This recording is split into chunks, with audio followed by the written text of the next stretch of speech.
வணக்கம். என் பேர் வெங்கட்ராமன். நான் இன்ஃபர்மேஷன் டெக்னாலஜி, பேங்கிங் இந்த செக்டார்லேருந்து ரிட்டையர் ஆனவன். இங்கே ஏன் உங்ககிட்ட நான் பேசிகிட்டு இருக்கேன்னா, சின்ன வயசுலேருந்தே இங்கிலீஷ், ஹிந்தி எதை கற்றுக்கிட்டாலும் தமிழ் மேலே உயிர் பற்று. சரியா?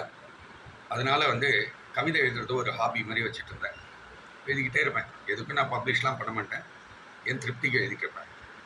இப்படி போச்சு. இப்போ இந்த வயசில் ஒரு சரணம்.com அப்படின்னு ஒரு அற்புதமான முயற்சி, அதை பார்த்தேன் ஆன்லைனில். அதாவது இது எனக்கு பல தடவை தோணியிருக்கு. சில அற்புதமான பழைய தமிழ் பாடல்களில் இன்னும் ஒன்று எழுதிண்டா இந்த எக்ஸ்பீரியன்ஸை அப்படியே நம்ம இன்னும் அனுபவிக்கலாமே அப்படின்னு தோணுச்சு. அந்த ஒரு சரணம்.comோட செய்கிற அவங்க இந்த டீமுக்கு அந்த மாதிரி தோணியிருக்கு அப்படின்றது எனக்கு ரொம்ப சந்தோஷமாக இருந்தது உண்மை. ஸோ அதை பார்த்த உடனே அவங்க போட்டிருந்த ஒரு போட்டியில் நானும் அமிச்சேன். சந்திரபாபுவோட பாட்டு உனக்காக எல்லாம் உனக்காக, அதில் ஒரு 3வது. அதில் எனக்கு பரிசு கிடைச்சிது. அது என்னால் நம்பவே முடியல. நான் ஒரு சந்தோஷத்துக்காக அமிச்சேன். சரி, பரிசு ஏதோ போட்டிருக்காங்க அப்படின்னு தான் நினச்சேன். உண்மையாக 4 நாள் கழிச்சு செக்கு வீட்டுக்கு வந்தபோது என்னோட சந்தோஷத்துக்கு 1000 ரூபாய் முக்கியம் இல்லை. அது இல்லை.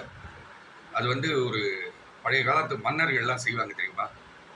சங்க காலத்தில் கவிதை எழுதி வர இவங்களுக்கு பொற்கிழிகள். அது என் வாழ்க்கையில் நிஜம்னு ஒரு தடவை பார்த்துட்டேனே, என்னால் நம்ப முடியல.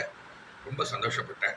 இவங்களோட முயற்சி மேன்மேலும் வளரணும் அப்படின்ட்டு நான் மனசால வாழ்த்துறேன். அதுவும் எல்லாருக்கும் தெரியும், ஒரு 20 வருஷமாக நம்ம தமிழ் திரைப்பாடலினுடைய தரம் இவ்வளோ கீழே போயிடுதுன்னு.